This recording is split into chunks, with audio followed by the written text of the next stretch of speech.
Who's the hardest? Yeah, season 2. Who's the hardest? We're back in the building.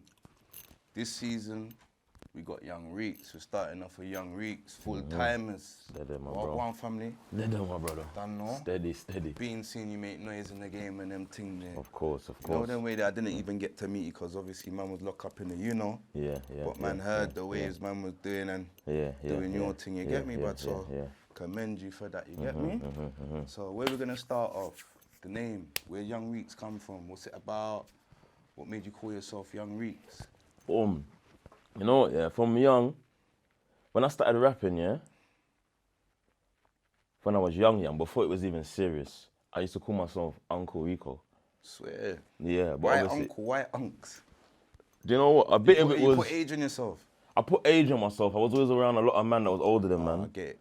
And there was always like with their little children, their little people that they got around them, they used to always call me unks. But really, the unks thing is because I used to listen to Bear Uncle Murder and I thought I was a little Uncle Murder and I was saying uncle. But when man first started to like proper come onto the scene now, the man's done what was it? A Robe World. What year was this? Michael Million. That would have been like, Big up Michael Million, man. yeah, that would have been like, Welcome to the City. I don't know, maybe 2008 or 2009. So how old was you when you started? Was that your first feature on a DVD? First proper feature, yeah. Okay. Man's always just been messing around amongst man's own little friendship groups, doing man's own little thing, and man's always wanted to be involved. But that was my first like, introduction into like the scene of what it was at that time. Because that time there weren't no YouTube. For when you made it to DVD, It was a big deal. That was the YouTube back That was then. the YouTube. That You're on a platform. Facts. You get me? So when man's done that video now, I've done a video on me and Face Squeeze, me and my money on my mind. Big up And Squeeze, man. Squeeze, my big homie at the time. He's just constantly, yo, where's Young Reeks? He just called me Young Reeks every minute. So Michael Million don't even really know me too well them time. Even I'm on the tune, he knows Squeeze. But for when he's left, when he's put out the DVD, he just put Young Reeks. Okay. Because you just hear man keep saying, where's Young Reeks? True, Was them you man. secretly pissed with that? Did you always want it to be Uncle Reeks? No, Or you really, just really went- and you just truly, went yeah, I with was being silly anyway. I'm like 17, I didn't call myself uncle. Do you know what I mean? I weren't really nothing too serious. Not like my brethren are calling me uncle. But that was just what man did when man was doing whatever little rap thing. But Young Reeks, I'm used to man calling me Young Reeks because man I'm all around man was older than man. Okay. So I was used to hearing that anyway. Yeah. So when I seen it on the DVD now, it's just, I'm like, yeah, Young Reeks. From then I just ran with it still. So was that your older lot, like the peers that you were seeing making music, that Yeah. you was like looking up to, Face, Squeeze, of other names? Squeeze, Page, Big up Page. Dubs, another name, but we won't say his name. Okay. You get me? Okay. Yeah, but them type of characters. So what's your relationship with the man them that you just named? You still in contact with them and them thing there? Boom, well, man only really ever had a real relationship with Squeeze. You get me? Man's actually tied in with him. Through him, man was amongst the rest. So what did QDiz used to manage you lot? QDiz as well. Yeah, QDiz is around, man. Okay, big up Q You get me? still.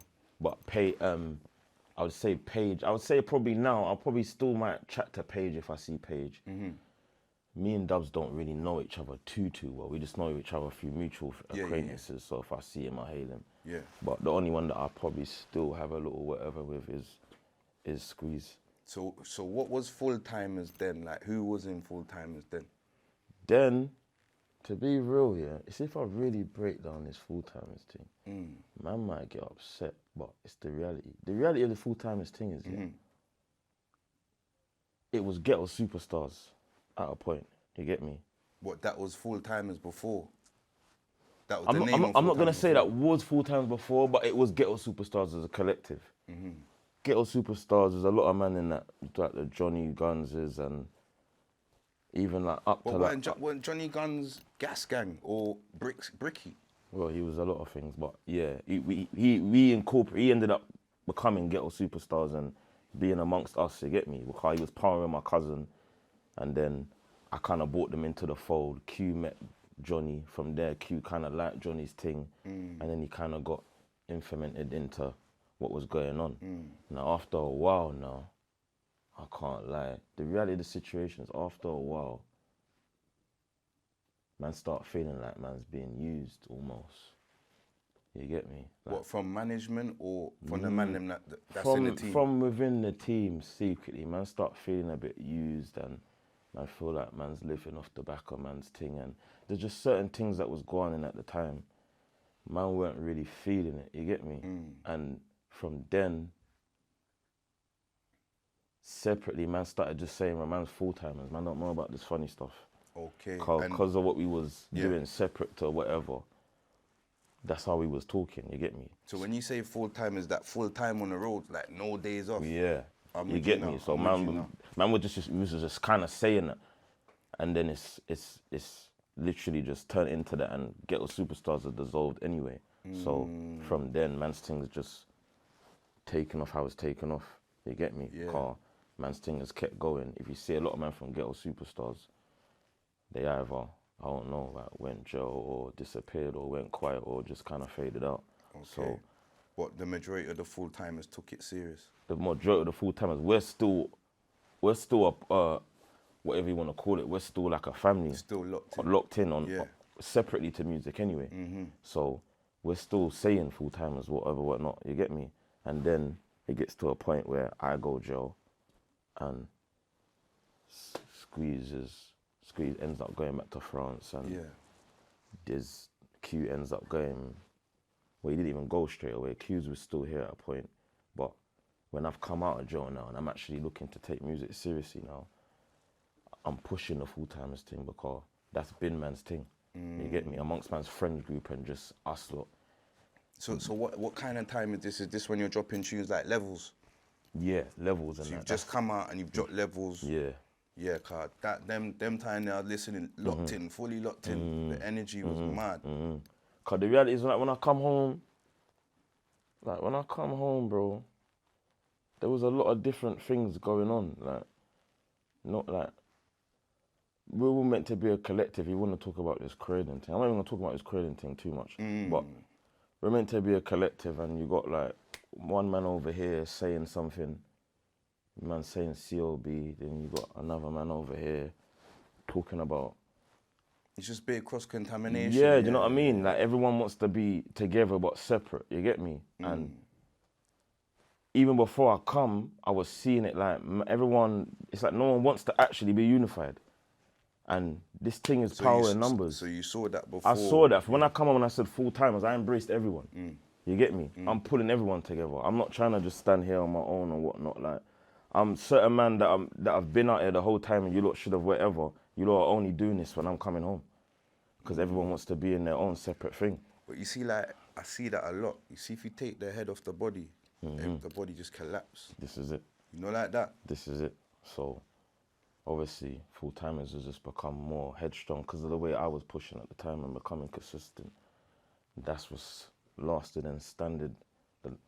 That's lasted, basically. You get me? Where the other names that was whatever niggas were talking about is just basically like faded out.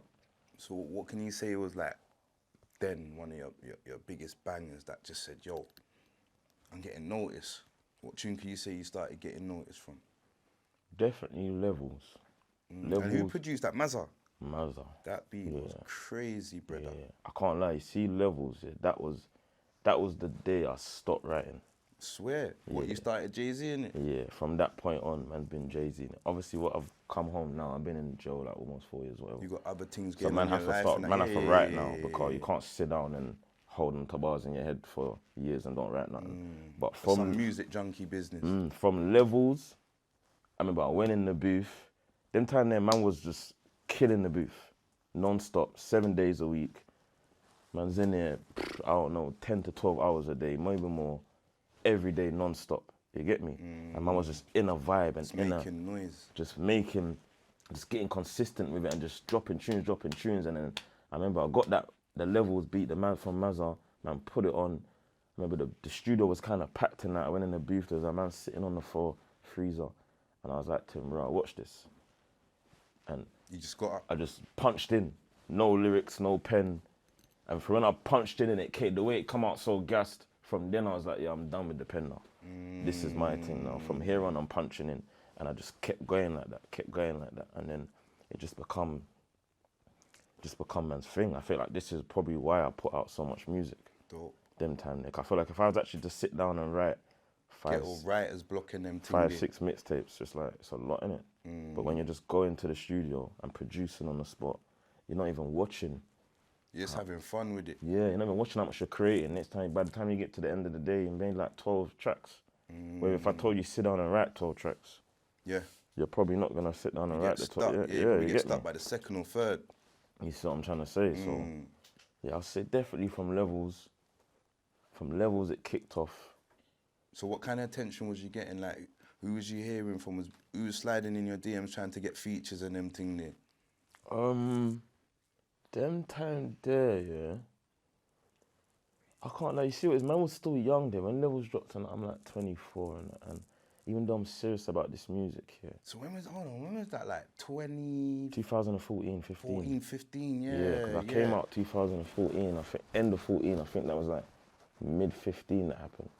But I'm still not like fully like in rap mode where I should be like, maybe like, like looking at it as in business and embrace. Man, still kind of anti. Like man was anti before all of this. Man didn't just mix with everyone and chat to everyone. So because obviously what you're talking about, what you went through earlier. You see what I'm trying to say. So by the time I get to that, it's like certain men are hitting me, but man's not always fully embrace it. So I feel like people didn't hit me as much as they probably should have, because they probably just felt like, my man ain't gonna fuck with man anyway. And I even said that in Levels, like rappers in my DM. I said some slick shit. Like I weren't really with linking man or doing things. Cause man's still like half like street. Like man's still like in street mode rather than looking at this as rap and this as a business. Cause even back then it's not even really a business. Man, like, it was a hobby, like fun. Man do what they're doing and go booth after. Man weren't making no money. It was just, man could see it was getting to that, but it hadn't fully started yet. Properly for man anyway. I feel like it was happening in the scene around man. I feel like when I come home, like Stormzy's taking off.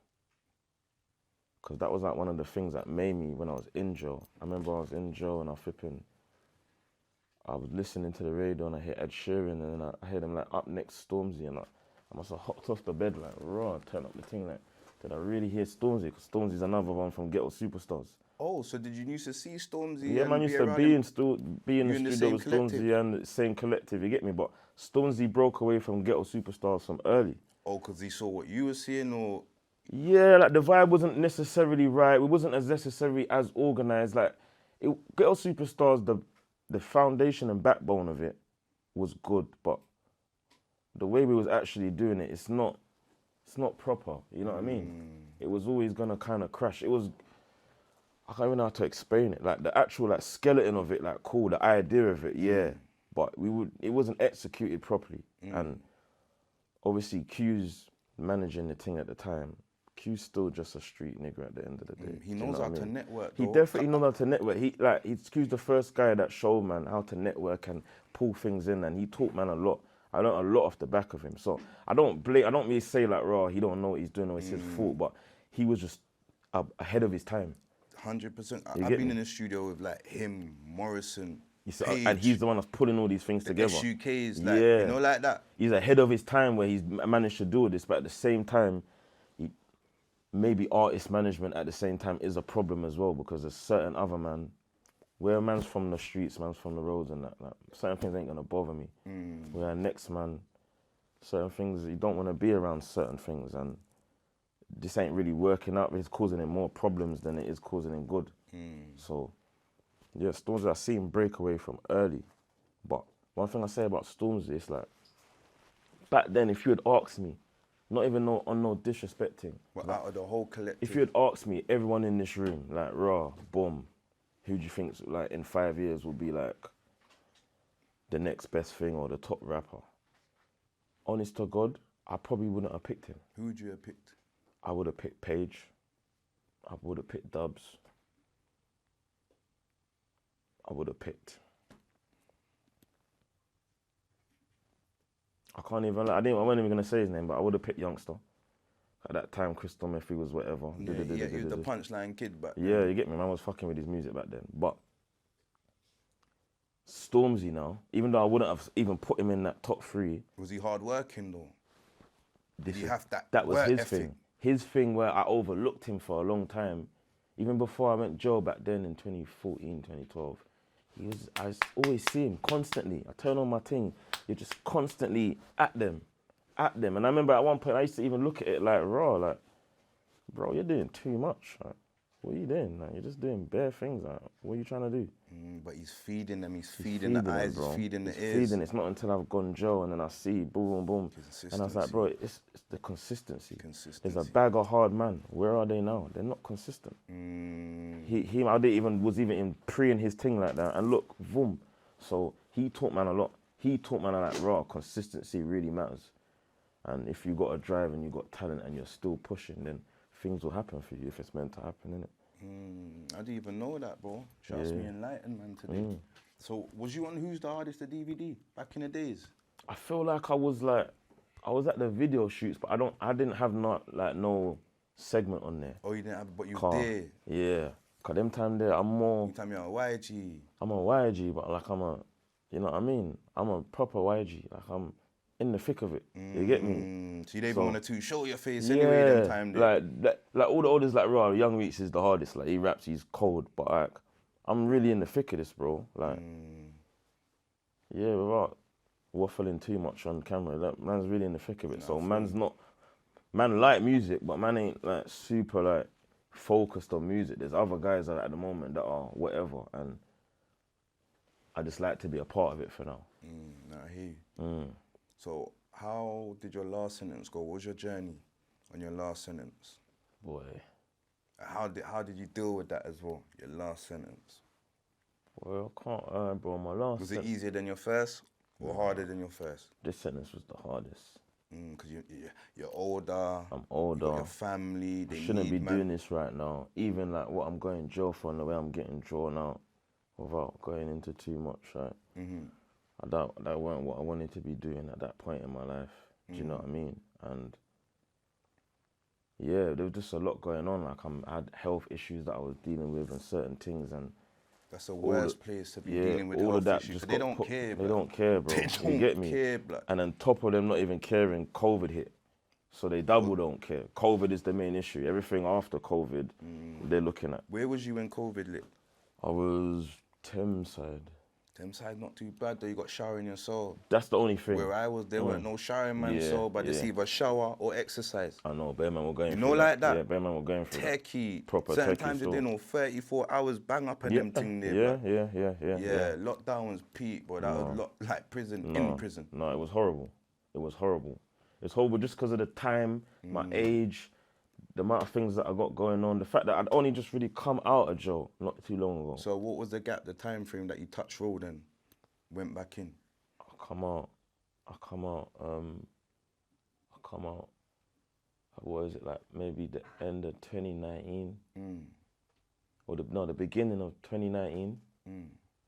And out for like 8 to 7 months and gone in on the beginning of 2020. That's not too bad, bro. Think about doing 6 behind the door, touch road, and you're on road for like 5 months, have to rub out another 7. Yeah, that's sticky. You with me? Yeah, that's sticky. So that's not too bad. You know, like someone's always got a worse situation, and No, that's what gets man through. That's exactly what gets man through. You see the man them on the wing, they're doing life, and they're just smiling and them things. You're like, yo, how am I gonna do this? His head's not even scratch out yet. He's just steady with it. You know, like that. I know. That's why man always, and it's like, I can't even like throughout my sentence, like the jails that man went to, and like, most man had big birds around, man. Did you get to decap? I did. I got to decap. Have you been decap before? Never in my life. What was the experience when you went there? It's shell shocking. It is weird. When I got there, I'm like raw. Is prison really like this? Key to your door. You know, like that, because like, I'm like, is man really been doing bird like this the whole time? And I'm feeling like, raw, like, man should have been here. Cause you with me? 100%. But I can't lie, I went decap and ran myself out. I lasted April, May, June. I lasted 3 months. But I was annoyed because I'm on a 4-year sentence basically. Yeah, and you say, did you even get a town visit? Nah, I didn't get a townie, nothing. Stress. Didn't get a townie, nothing. By the time I've made it there, it's like, in DCAT, you need to be in DCAT for at least a year. If you want to do like outside work and these type of things, you need at least like 5 months. And I don't even have 5 months left on my sentence. But you know they're smart though. You see that, yeah, the amount of mischief man could get into and get rub out with a tizzy or, you know the way you're stressed that you start buying ganges or 100%. man start dabbling with rice and everything. Before you know you get an MDT, you're gone. Yeah, it's peak. Or man do a run out, get some food, you're gone. It's peak. You know, like that? Yeah. And for me, DCAT was like raw. I just done stiff. Man was in wailing, brother. My 2 brethren just hearing me now, Squeeze and Manny, like they will tell you, bro, like wailing is like. It's horrible. I was there, bro. That's I was there back in the days. It weren't it's like a security jail. What's them camps called? Them camps where they used to like Guantanamo Bay. Yeah, it's like a camp. That's real jail, bro. Like there is nothing here. But you can't walk around the whole jail no more. No, you can't. You remember when you had exercise, you could walk around the whole, all of the wings, link the man, and go to the gate. Hey, yo. No, you can't do it. It's all blocked off. But what I just mean, like, it's just real jail. Like, there's, like, don't get me wrong, we had a little fun, we drank a little whatever. But in comparison to what's going on in other places, that is real jail. You will really ride your sober-ority in that place. And it's Quay as well. Yeah, Thetford, you get me. Like, Market. that's a place where you're gonna get your decaf, cause like. There's nothing here for you to really misbehave on. Like, machine, phone, bro. Unheard of. Man saw a phone like, what? Once. One phone in like 2 years and see a man lose it straight away. Quickly. Like, do you know what I mean? Because this is horrible. I'm like, bro, this is real jail, bro. But have they got the signal blocker thing in there? Yeah, but it's not a joke, but no one has a phone, bro. As soon as you turn on your thing, they're in your door. Bro, I saw like one phone the whole time I was there. No, I'm not gonna lie. When I got to my last wing, man, them on that wing were patterning, but they were moving militant with it. But it was a thing where they had to move a certain way. It weren't like in other places where man just have their things. So, but I'm making that point to say, by the time you see I got to DCAT, I've been starved. So I just run wild. Big now. Yeah, I want this, I want that, I want soon as Smarty. What? I'm blowing, cuz. Yeah. You get me? Like, I'm doing the most. You get me? I'm getting a phone. I'm getting caught with the phone. Then I'm getting a 30-day lie down. I'm smoking a lot. Like, the little size of weight I've put on, I've smoked off the weight. And anyone that knows me that was in jail with me, bro, like, I was like the domestic king in jail, bro. Like, I break cell phones on a regular, bro. Me and my girl used to beat, bro.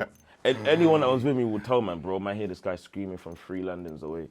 And for some reason, man's gone DCAT, man. I think it would be like smoother right now. You got more headache. Yeah, I went DCAT and she even went through a little tragedy. Her brother all died.